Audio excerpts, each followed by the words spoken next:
Assalamualaikum warahmatullahi wabarakatuh.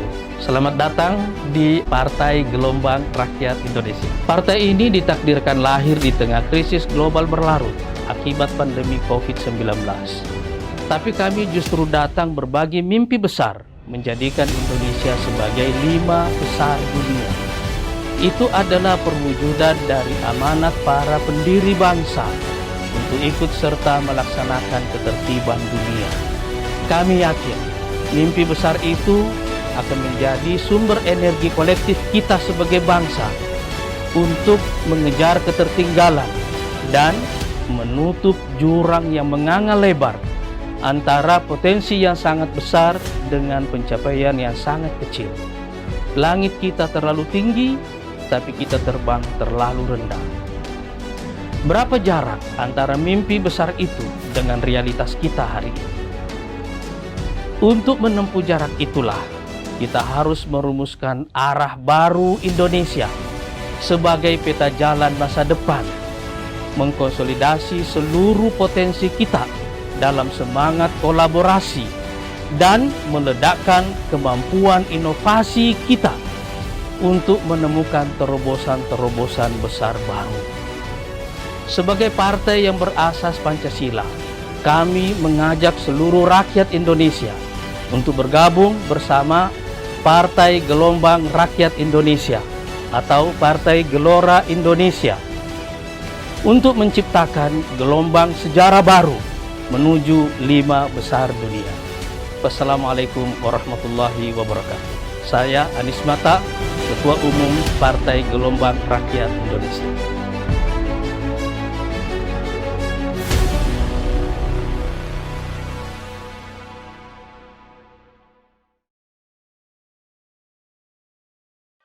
Halo, Assalamualaikum. Saya Wulan. Saya adalah Ketua Bidang UMKM dan Ekonomi Keluarga DPN Partai Gelora. UMKM Partai Gelora ini mempunyai program yang kita sebut sebagai Yespreneur.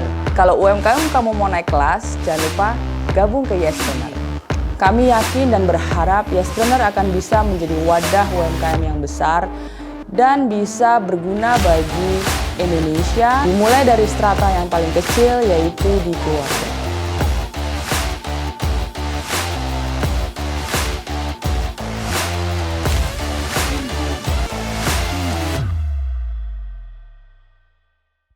Ya, langsung aja kita sapa. Assalamualaikum Ibu Ani.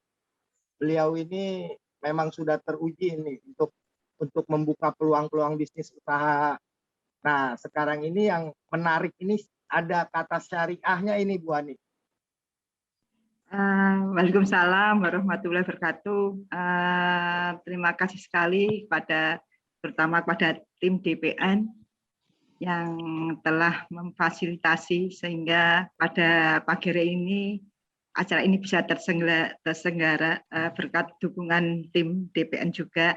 Tak lupa pada khususnya Pak Yanuar yang sudah menyempatkan waktu. Pada pagi hari ini saya selaku narsum akan memberikan sedikit motivasi, sedikit pencerahan, sedikit sharing mengenai peluang bisnis syariah yang sangat-sangat menggiurkan, karena mungkin pada masa pandemi ini banyak sekali yang mengesampingkan, karena konotasinya barangkali untuk bisnis syariah ini mengenai ekonomi syariah, melibatkan perbankan, padahal tidak. Yang akan saya sharingkan di sini, peluang bisnis syariah di masa pandemi ini bukan seperti yang bayangkan atau yang dimengerti oleh semua kalangan bahwa peluang bisnis syariah itu meliputi perbankan, tidak. Ini khusus murni untuk UMKM yang sangat menggiurkan. Maka dari itu akan segera saya mulai untuk pencerahannya, yaitu peluang bisnis syariah di masa pandemi. Yaitu peluang bisnis syariah itu di Indonesia ini memiliki beberapa agama resmi, dan salah satunya yang terbesar adalah Islam. Basis masyarakat Muslim di Indonesia sangat besar dan dapat dimanfaatkan untuk membangun bisnis syariah. Apa itu bisnis syariah? akhir-akhir ini istilah bisnis syariah semakin banyak kita dengar, bahkan tak sedikit pula perusahaan yang melebihi dirinya dengan kata syariah untuk meyakinkan konsumen. Biasanya memang produk yang dimiliki atau yang dilabeli dengan syariah itu sangat-sangat meyakinkan bagi khususnya para pemeluk agama Islam. Maka dari itu di sini untuk menambahkan kata syariah di belakang nama perusahaan terbukti meningkatkan daya tarik khususnya bagi konsumen Muslim. Pengertian dari bisnis syariah adalah kegiatan usaha atau bisnis yang dikembangkan sesuai aturan yang tercantum dalam Al-Quran dan serta hadis. Bisnis syariah itu sendiri memiliki beberapa prinsip utama, yaitu 1, menjual produk yang halal tentunya. 2, tidak ada unsur riba. 3, bebas dari penipuan atau gharar. 4, tidak mengandung aktivitas perjudian atau maisir. 5, penjual dan pembeli melakukan ijab kabul dalam setiap transaksi. 6, proses jual beli dilakukan dengan seadil-adilnya. Jadi di sini seadil-adilnya meliputi kesadaran bahwa kita itu ikhlas melakukan ikrar bahwa jual beli itu halal, seperti itu. Dan peluang bisnis syariah di Indonesia memang sangat segmented karena target pasarnya hanyalah umat Muslim. Namun bukan berarti peluangnya kecil atau prospeknya tidak bagus. Justru bisnis syariah memiliki peluang yang sangat besar karena mayoritas masyarakat Indonesia beragama Islam. Beberapa peluang usaha di bawah ini mungkin dapat memberikan referensi untuk teman-teman sekalian. Jadi di sini ada 10 contoh yang bisa menginspirasi, bisa membuka teman-teman untuk bisa melakukan bisnis ini di masa pandemi ini untuk usaha tambahan yang bisa untuk menumbuhkan kembali ekonomi perekonomian Indonesia yang sekarang sangat terdampak ya dengan adanya pandemi ini. Di sini akan saya berikan contoh 10 macam bisnis syariah yang bisa menginspirasi, bisa menjadi tambahan untuk teman-teman sekalian, termasuk saya sendiri di sini. 1 yaitu salon muslimah. Dan kebetulan saya juga mempunyai salon yang sudah saya jalani dari tahun 2005 sampai sekarang itu masih ada, dan kebetulan masih bisa memperkerjakan karyawan saya sampai sekarang ini dengan bisnis salon muslimah, karena memang bisnis salon muslimah itu sangat jarang sekali yang bisa dilakukan karena memang tidak mudah, artinya hanya menerima seorang muslimah, tidak menerima kaum Adam di sini. Tapi di sini sangat menjanjikan sekali. Nyatanya sampai sekarang saya masih eksis, masih bisa mempekerjakan karyawan saya untuk menekuni bisnis muslimah ini. Selama ini kita memang mengenal salon kecantikan yang mempekerjakan pegawai laki-laki dan perempuan, begitu pula dengan pelanggannya, ada pria dan wanita. Bagi muslimat yang berhijab, kondisi seperti ini tentu tidak nyaman karena mereka menjaga aurat dari pandangan lawan jenis. Teman-teman bisa menawarkan salon khusus muslimah sebagai solusi bagi permasalahan sebagian besar wanita beragama Islam. Konsepnya, semua pegawai dan juga pelanggan adalah wanita, laki-laki tak diperbolehkan masuk. Untuk masalah pelayanan, teman-teman bisa menawarkan berbagai jenis perawatan seperti salon pada umumnya. Misalnya perawatan rambut, manicure dan pedicure, pijat, spa dan lain sebagainya. Itu salah satu bisnis. Yang kedua, di sini kuliner halal. Mengkonsumsi makanan dan minuman halal menjadi kewajiban bagi setiap muslim. Ada beberapa jenis makanan dan minuman yang tidak boleh dikonsumsi oleh masyarakat beragama Islam karena hukumnya haram. Contoh yang paling mudah adalah daging babi dan minuman beralkohol. Sebagai membuka bisnis kuliner halal dapat menjadi menjadikan teman-teman sebagai salah satu bisnis yang menguntungkan. Agar lebih meyakinkan, sebaiknya teman-teman mengurus sertifikat halal yang bisa diurus di Majelis Utama Indonesia atau MUI. Sekarang bisa diurus di DEPAK ya, Departemen Agama di sini. Dan di sini saya sendiri semua usaha saya atau produk saya, alhamdulillah sudah saya daftarkan, sekarang sudah proses, dan memang pemerintah sangat mempermudah asalkan teman-teman itu mau atau rajin mengurus ke dinas terkait di sini. Untuk makanan atau minuman yang halal ini akan saya kasih contoh yang bisa menginspirasi teman-teman untuk memulai bisnis ya, masalah bisnis syariah mengenai minuman halal. Seperti sekarang itu di Indonesia memiliki kekayaan yang kuliner yang sangat beragam. Seluruh daerah dari Sabang hingga Merauke memiliki kuliner khasnya masing-masing. Kuliner khas tidak hanya berupa makanan, tapi juga minuman. Peminat minuman tradisional sangat banyak sehingga sangat cocok untuk dijadikan bisnis. Tidak kalah dengan franchise minuman dan franchise kopi kekinian. Minuman tradisional juga mampu bersaing di masyarakat. Kunci sukses dalam memasarkan produk minuman tradisional adalah pengemasan yang modern serta memiliki sertifikat halal. Mengapa harus halal? Sebab mayoritas masyarakat di Indonesia adalah Muslim. Berikut ini adalah daftar ide bisnis yang syariah minuman halal yang dapat menjadi referensi untuk teman-teman sekalian. 1. Wedang ronde. Wedang ronde merupakan salah satu minuman khas Jawa yang sering disajikan saat cuaca dingin. Minuman ini lebih banyak dijual pada waktu malam hari. Kalau teman-teman berkunjung ke daerah yang ada di dataran tinggi, mungkin penjual wedang ronde akan lebih banyak jumlahnya.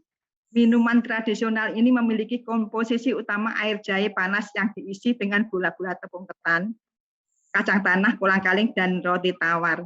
Untuk mengurus sertifikat halal, teman-teman bisa datang ke kantor MUI atau DEPAK setempat. Sertifikat halal ini bisa menjadi salah satu senjata utama dalam pemasaran. Teman-teman pun bisa menembus pasar negara-negara Muslim di berbagai belahan dunia dengan label halal tersebut. Untuk 2, minum yang bisa bermerek atau bersyariah, yaitu bandrek. Bandrek merupakan minuman tradisional dari Pulau Jawa bagian barat. Bahan utama bandrek ada susu murni yang ditambah dengan gula aren agar lebih manis, serta jahe untuk menimbulkan rasa hangat. Tentunya di sini untuk teman-teman semua, minuman tradisional ini sekarang sangat dipasarkan hingga ke penjuru negeri. Bandrek tak hanya dijual dalam bentuk minuman, ada pula yang menjual minuman tradisional ini dalam bentuk serbuk. Jadi di sini ada pilihan-pilihan yang bisa untuk menginspirasi, pilihan-pilihan yang bisa untuk menjadikan usaha kita menjadi lebih dikenal dengan adanya sertifikasi halal ini. Teman-teman juga bisa mengikuti jejak produsen bandrek instan. Itu. 3, es teler. Es teler menjadi salah satu minuman yang bisa teman-teman temukan di berbagai tempat. Minuman ini dijajakan oleh pedagang kaki 5 hingga menjadi salah satu dessert seperti andalan di restoran bintang 5. Es teler sepertinya sudah sangat dikenal oleh masyarakat Indonesia. Komposisi es teler terdiri dari es serut yang diberi gula, santan, susu kental, serta aneka macam buah di atasnya. Banyak orang yang mengatakan bahwa es teler adalah koktail khas Indonesia. Minuman ini sangat menyegarkan, terlebih bila disajikan di siang hari dan panas. Ada banyak sekali pedagang es teler, namun tak banyak yang memiliki sertifikasi halal dari MUI. Anda bisa merintis usaha es teler yang halal dan bersertifikat. Hal ini bisa menjadi poin plus untuk bisnis yang teman-teman jalankan. 4, es dawet. Ada banyak sekali varian es dawet ya yang ada di Indonesia. Berikut contohnya.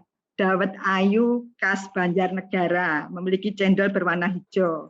Dawet ireng khas Purworejo memiliki cendol berwarna hitam. Dawet khas Solo berwarna hijau.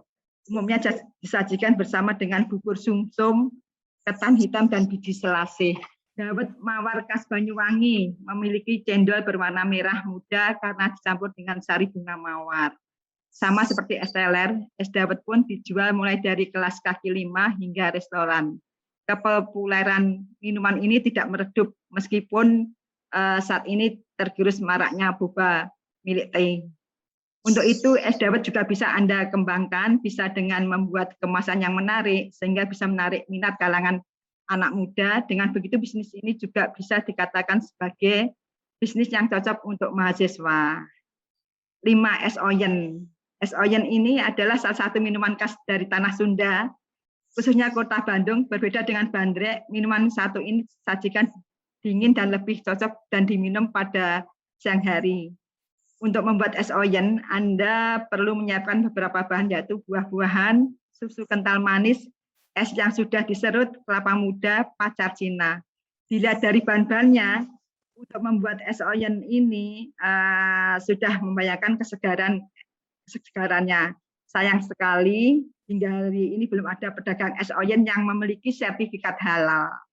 Mungkin teman-teman kalau berminat untuk menjadi yang pertama di negeri ini. 6. Wedang uwuh. Dalam bahasa Jawa, wedang uwuh ini memiliki arti sampah. Namun, wedang uwuh bukan berarti minuman sampah ataupun terbuat dari sampah. Pemberian nama uwuh berasal dari bahan-bahannya yang bila disatukan akan tampak seperti sampah. Wedang uwuh sendiri terdiri dari berbagai macam rempah, antara lain jahe, cengkeh, serai, palau, kapulaga, gula batu. Umumnya wedang uwuh dijual dalam bentuk kemasan berisi bahan mentah. Untuk menikmatinya, pembeli harus merebus bahan-bahan tersebut terlebih dahulu. Di sini juga bisa teman-teman untuk memulai dengan bersertifikasi halal, tentunya bisa menjadi yang pertama juga di Indonesia tentunya. Untuk ketujuh, saya beri contoh juga teh telur. Teh telur ini ide bisnis minuman halal selanjutnya yang bisa menjadikan teman-teman menjadi kaya akan minuman beragam yang ada di Indonesia ini. Atau yang dinamai dengan teh talua sendiri merupakan salah satu minuman khas dari Minangkabau, Sumatera Barat. Seperti namanya, minuman ini terbuat dari campuran teh dan telur ayam kampung. Selain dua buah bahan utama tadi, teh talua juga memiliki campuran gula serta perasan jeruk nipis untuk mengurangi rasa amis dari telur. Teh talua sendiri memiliki cita rasa unik dan tidak ada minuman lain. 8. Kacang hijau atau minuman hal yang paling diminati oleh masyarakat. Minuman yang terdiri dari campuran kacang hijau, ketan hitam, santan, dan gula merah ini dapat disajikan hangat maupun dingin. Burjo dapat diminum saat cuaca panas ataupun dingin. Tak heran jika banyak orang yang gemar mengkonsumsi minuman tradisional yang satu ini. Bisnis ini juga cocok untuk usaha rumahan, ibu rumah tangga, teman-teman juga bisa menggunakan media sosial sebagai media untuk memasarkan dengan dagangan teman-teman. Seperti Burjo ini bisa juga memiliki sertifikasi halal. Tentunya kalau teman-teman memulai, mungkin bisa menjadi salah satu orang yang pertama berbisnis Burjo dengan bersertifikasi halal. Untuk yang ke-9, kunyit asam. Apa yang teman-teman pikirkan ketika mendengar kata jamu? Mungkin sebagian dari teman-teman akan memikirkan minuman yang pahit rasanya. Namun teman-teman harus tahu bahwa tak semua jamu itu pahit. Salah satunya kunyit asam bisa dijual dalam bentuk jamu, siap minum maupun serbuk. Sudah banyak brand yang menjual kunyit asam sebagai produk unggulannya, tapi tidak memiliki sertifikasi halal seperti itu. Jadi di sini kita kembali ke bisnis syariah yang bisa menjadikan kekayaan bagi para pelaku usaha yang bisa mendatangkan keuntungan bagi diri sendiri maupun lingkungan, karena kita bisa mendapatkan sertifikasi halal secara gratis kalau kita rajin datang ke dinas agama kota masing-masing di sini.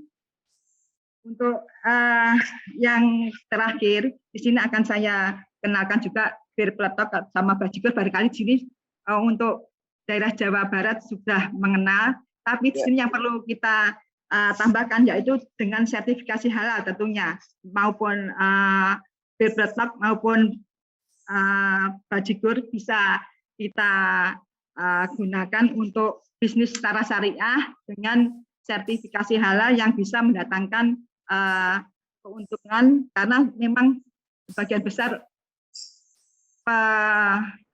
minat kuliner tidak mendapatkan bisnis sertifikasi halal ini. Untuk peluang bisnis syariah selanjutnya, yaitu saya perkenalkan pada teman-teman. Tadi busana muslim mungkin teman-teman sudah karena busana muslim yaitu seperti yang ditawarkan di toko-toko, biasanya memang untuk menutup aurat bagi pria maupun wanita. Umat muslim terutama wanita dilarang untuk mengenakan pakaian yang terbuka. Oleh sebab itu banyak orang yang membuka usaha busana muslim. Beberapa contoh busana muslim yang banyak dijual di pasaran antara lain gamis, terusan, baju koko, sarung jilbab dan sejenisnya. Menjelang Idul Fitri atau Idul Adha, penjualan busana muslim bisa meningkat drastis, keuntungan dari bisnis busana muslim pun semakin meningkat. 4. Kosmetik halal. Pemakaian kosmetik halal tengah menjadi tren di kalangan wanita muslimah.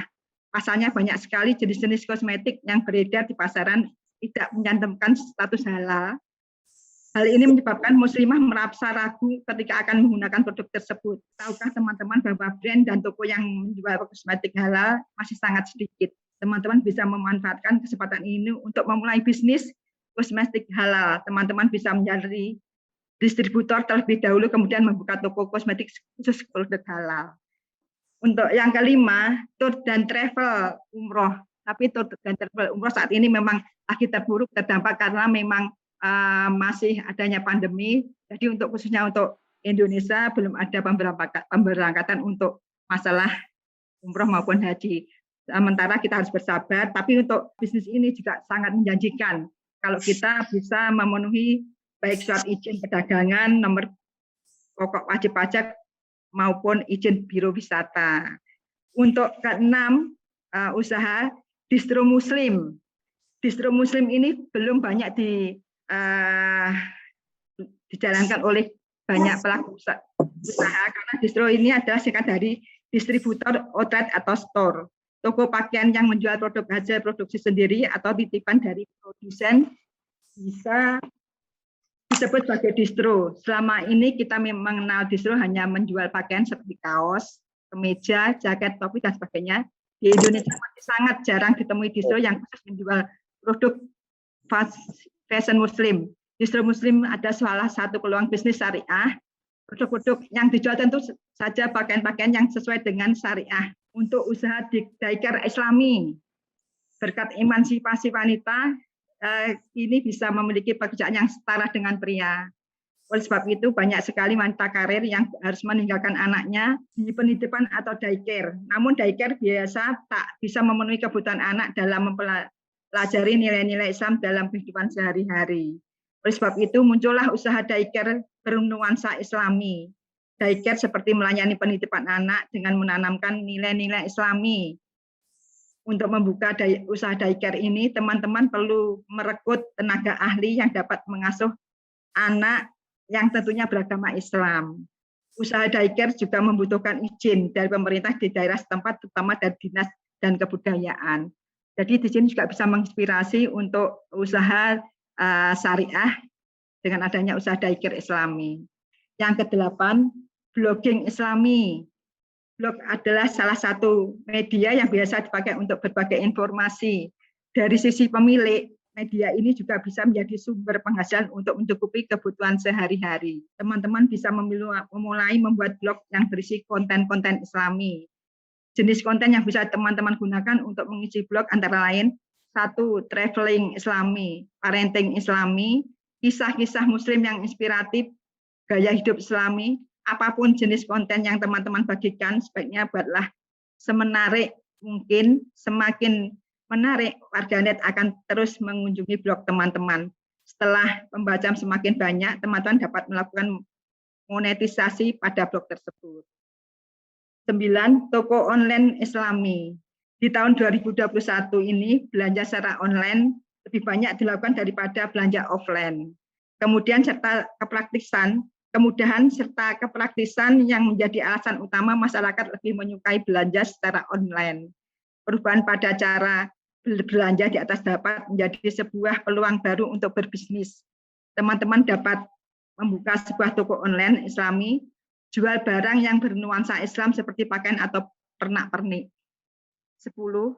Ini untuk yang terakhir saya bawakan atau saya sharing untuk bisnis ini, memang yang saya ketahui dan saya pelajari memang baru 10 ini. Barangkali nanti Mas Iman bisa menambah atau mungkin yang teman-teman yang lain bisa menambahi. Di sini bisa untuk menginspirasi kita semua. Untuk yang ke-10 yaitu buku Anak Islami. Untuk buku masih menjadi salah satu media belajar terbaik untuk anak. Saat ini banyak orang tua yang berusaha mencegah anaknya kecanduan gadget dengan mengenalkannya kepada buku-buku. Dengan menjual buku-buku anak bernuansa Islami, teman-teman turut membantu orang tua memberikan ilmu kepada anaknya. Selain mendapatkan keuntungan penjualan, teman-teman pun juga mendapatkan pahala. Demikian sekilas bisnis syariah yang tidak mungkin belum terpikirkan oleh teman-teman, maka tadi monggo kita selaku pelaku usaha yang ingin menambah income bisa menjalankan bisnis syariah ini dengan rasa bahagia dan rasa gembira, karena bisnis syariah ini menuju bisnis yang halal yang bisa membawa berkah bagi kita semua. Seperti yang tadi sudah diterangkan oleh Ibu Ani bahwa ada beberapa kaidah yang disesuaikan dengan norma-norma keislaman seperti itu. Dan juga setelah Ibu Ani memberikan gambaran peluang usaha-usaha bisnis ini, ternyata banyak juga yang bisa dikembangkan ya, seperti tadi kayak salon muslimah, makanan minuman halal, lalu ada travel, ada web Islami. Itu ternyata kalau memang mau ditekuni ternyata memang menjanjikan ya itu Ibu Ani ya. Betul, betul Pak. Jadi mungkin di sini teman-teman atau mungkin yang lainnya konotasinya bisnis syariah itu hanya mungkin sekitar perbankan, mungkin masalah pinjaman atau mungkin yang lainnya koperasi. Kalau ini enggak, kalau saya mempelajarinya bisnis syariah itu banyak sekali yang bisa menguntungkan bagi UMKM, tentunya para Muslim. Seperti itu Pak Yanuar. Ya betul Bu, karena memang mayoritas penduduk kita memang ini Muslim ya. Sama satu lagi Ibu Ani, kira-kira izin untuk halal, sertifikat halal itu ke Depak itu sulit atau mudah sih Bu Ani? Kebetulan saya sendiri ini kan insya Allah saya tiap bulan itu menambah produknya Pak ya. Produk saya sebanyak 12 ini sudah proses, sudah masuk ke Depak, dan memang saya sendiri dan ada dinas yang mendampingi, dinas Depak juga, itu sangat mudah asalkan kita rajin Pak. Dan di sini saya sampaikan untuk dinas kesehatan juga membuka peluang BPOM sekarang, tidak hanya ke wilayah provinsi Pak Yanuar, seperti itu. Jadi dipermudah sama pemerintah ya untuk membuat sertifikat halal, bukan terus juga yang tadi Ma Ani sampaikan juga BPOM juga membuka tangan ya untuk memberikan izin-izin itu selama persyaratannya mencukupi ya Ibu Ani ya. Terus Ya, sama kira untuk mengurus itu sebenarnya ada biaya nggak sih supaya Bapak Ibu ini juga punya gambaran ya, Bapak Ibu yang hadir ini punya gambaran ada biayakah untuk mengurus itu semua gitu Bu Ani? Di sini kebetulan untuk saya pribadi itu gratis Pak, karena memang saya rajin, karena saya juga diamanahi menjadi salah satu ketua UMKM juga.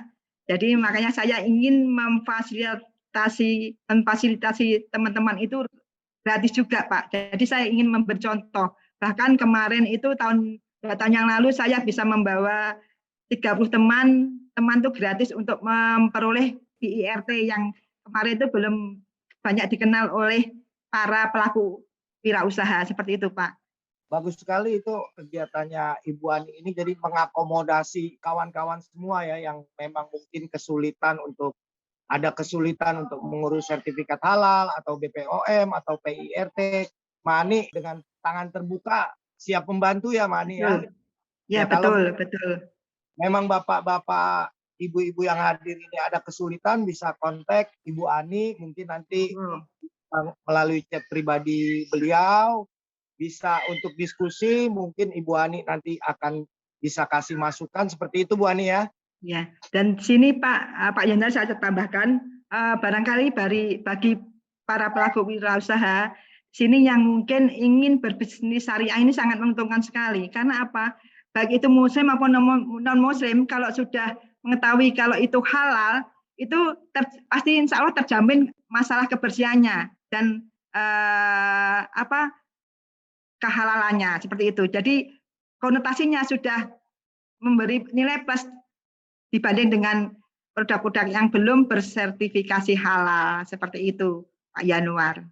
Alhamdulillah, menarik karena memang Bu Ani ini juga langsung terjun praktisi ya, sebagai praktisi ya Bu Ani ya, dan juga sudah merambah ke usaha-usaha dan juga banyak kategori usaha Bu Ani ini yang mengaplikasi usaha syariah ya Ibu Ani ya. Iya, memang insya Allah saya akan mengembangkan usaha syariah ini, akan saya mulai dengan diri sendiri, nanti teman-teman bisa melihat bagaimana peluang yang bisa menjanjikan bagi para pelaku wirausaha di masa pandemi ini. Terima kasih dan insya Allah Cuanyu ini akan terus berlanjut dan continue, memang merupakan program kita untuk peduli terhadap UMKM. Karena waktu terbatas, saya Yanuar Taslim selaku MC dan moderator dan juga narasumber dalam hal ini yang tidak kalah kerennya Bu Ani, saya ucapkan terima kasih dari Studio Glora.